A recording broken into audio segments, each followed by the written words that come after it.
क्या चल रहा है पश्चिम बंगाल? देखिए, ममता बनर्जी मुझे लगता है कि सुबह उन्होंने एक मैसेज दिया था अपने कार्यकर्ताओं की कॉन्फिडेंस को बढ़ाने के लिए कि वो 200 से ऊपर सीट जीत रही फलाना फलाना, और कार्यकर्ता अपने काउंटिंग टेबल पे डटे रहे हैं।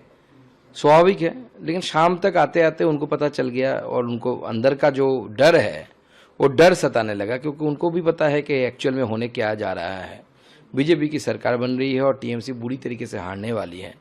इसलिए जो डर रहता है ना, जब तो तरह तरह के आशंकाएं आपके मन में आती हैं, और ममता बनर्जी के भी मन में ऐसी आशंकाएं आई और वो जाके विरोधी मोड में चले गए, क्योंकि उनको भी पता है आगे से विरोधी नेत्री का यानी एलओपी का काम, लीडर ऑफ अपोजिशन का काम करना है। इसीलिए जाके धरने पे बैठ गई। खुद तृणमूल कांग्रेस ने एक्सेप्ट कर ली कि आगे आने वाले समय में भारतीय जनता पार्टी की सरकार बन रही है और ममता बनर्जी ऑपोजिशन पार्टी के लीडर की तरह काम करना ऑलरेडी शुरू कर दिया, चालू कर दिया। ममता बनर्जी ये भी कह रही थी कल की काउंटिंग का डे जो है वो 4 तारीख को रखा गया, जानबूझ के इतना गैप रखा गया है, ये जानबूझ के कुछ साजिश के तहत, इंटेंशन के तहत ये करना जा रहे हैं बीजेपी, और इलेक्शन कमीशन मिली हुई है, इस तरीके के आरोप भी लगाए उन्होंने। देखिए, वो जब हार का डर मन में बैठ जाता है तब तरह तरह के इस तरीके का एलिगेशंस, जिस एलिगेशंस का कोई मतलब अता पता नहीं है, इस तरीके का एलिगेशन लोग लगाते हैं। ममता बनर्जी भी लगा रही है और ममता बनर्जी जान चुकी है कि उनको अपोजिशन में बैठना है, इसलिए अभी से उसका जो कारण है वो कारण वो बताते जा रही है। कल तो हमने एक ट्रेलर देखा पश्चिम बंगाल चुनाव के बाद का, मतलब अभी काउंटिंग हुआ नहीं है, काउंटिंग से पहले काउंटिंग स्मूथली हो, इसको लेकर आप लोगों की क्या प्रिपरेशन है? ये भी कहा जा रहा है कि 2 तारीख को आप लोगों ने मीटिंग और वर्कशॉप वगैरह करेंगे, स्मूथली हो और कार्यकर्ता जो है वो भी निडर होके काम कर सके, इसके लिए कुछ प्रिपरेशन और कुछ कर रहे हैं? देखिए, काउंटिंग में कार्यकर्ता भेजना यानी काउंटिंग एजेंट भेजना पार्टी का काम हो सकता है, लेकिन काउंटिंग शांतिपूर्ण तरीके से हो, काउंटिंग में कोई झमेला ना हो और निष्पक्ष हो, इसका guarantee election commission of India को कराना है। वो तो पार्टी नहीं कर सकती। पार्टी अपने कार्यकर्ता को, अपने एजेंट को ट्रेनिंग देके हम भेजेंगे, लेकिन इलेक्शन कमीशन का काम है कि वो इस तरीके की लॉ एंड ऑर्डर सिचुएशन तैयार करे, इस तरीके की व्यवस्था बनाए जिसमें कोई चाहकर भी वो उसमें धांधली ना कर पाए। अभी तक इलेक्शन कमीशन ने जो काम किया है during the election, specially the first phase and second phase, they have done an excellent job. तो मैं आशा करता हूं काउंटिंग के दिन भी इलेक्शन कमीशन इस तरीके से मुस्तैदी से काम करेगा। कल स्लोगन लगे जय श्री राम और दूसरी तरफ जय बांग्ला, ये कल ही नहीं देखा गया, ये इवेंट भवानीपुर में जब इलेक्शन वोटिंग चल रही थी उस दौरान भी एकदम देखा गया, जय श्री राम अचानक से जय बांग्ला। ये डिफरेंशिएट क्यों हो रहा है? ये चीजें क्या, जय बांग्ला को किस तरीके से जय बांग्ला के जो देखिए, तृणमूल एक ऐसा पार्टी है, पॉलिटिकल पार्टी है। एक तो पार्टी पहले चोरी किया हुआ पार्टी है, कांग्रेस था वहां से तो उठ के तृणमूल कांग्रेस बना। लीडरशिप भी ऐसी सारे कांग्रेस से लेकर लीडरशिप बनाया ममता बनर्जी ने। उसका स्लोगन भी चोरी किया हुआ है।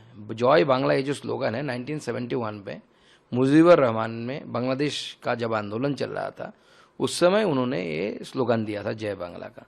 तो अब बांग्लादेश बनाने की इच्छा है तृणमूल कांग्रेस की मन में, इसलिए वो जय बांग्ला बोलते हैं।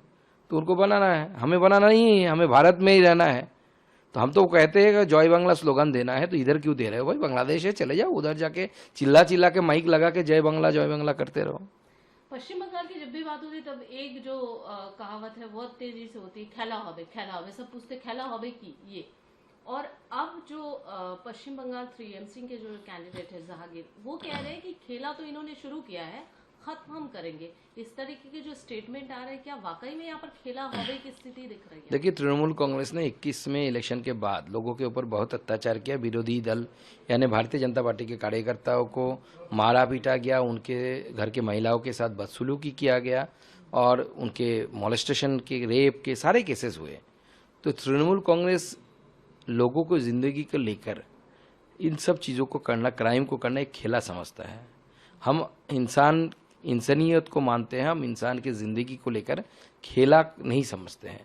तो उनको खेला समझ में आता है, वो खेला करे।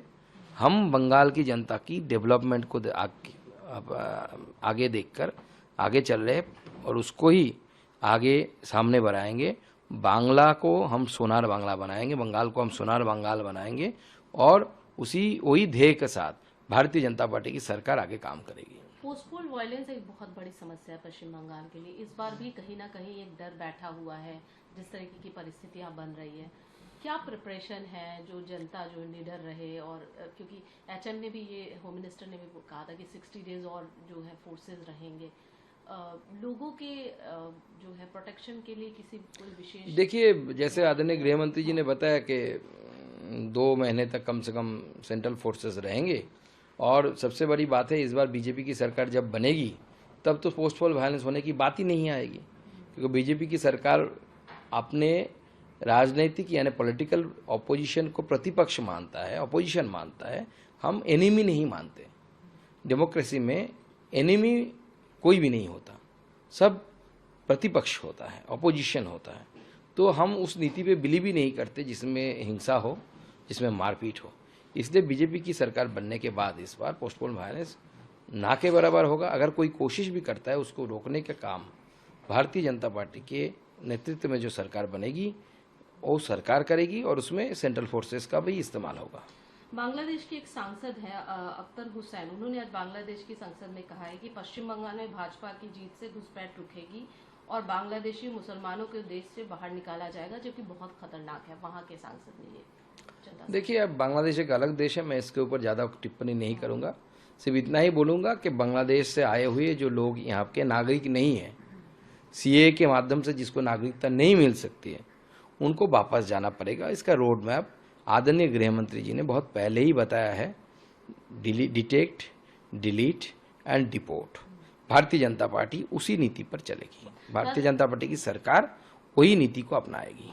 दादा, आप लोग बहुत कॉन्फिडेंस हैं, बीजेपी पूरी तरीके से आश्वस्त है कि इस बार बीजेपी की सरकार बन रही है, भय रहित, भरोसा इन हो रहा है। अगर नंबर्स की बात करें, सीट की बात करें या नंबर्स की बात करें, क्या लग रहा है आपको, क्या उम्मीद है? मुझे लगता है कि 170 के ऊपर सीट जाएगी, और एक हवा चली है जिस हवा को पकड़ पाना, समझ पाना बहुत मुश्किल है किसी के लिए भी। अगर वो हवा को अगर हम ठीक तरीके से समझ पा रहे हैं तो कोई चौंकाने वाला रिजल्ट, अनएक्सपेक्टेड कुछ नंबर्स आएगा। পলিটিক্যাল বার্তালাপ, সত্য ও বিতর্কের কণ্ঠস্বর।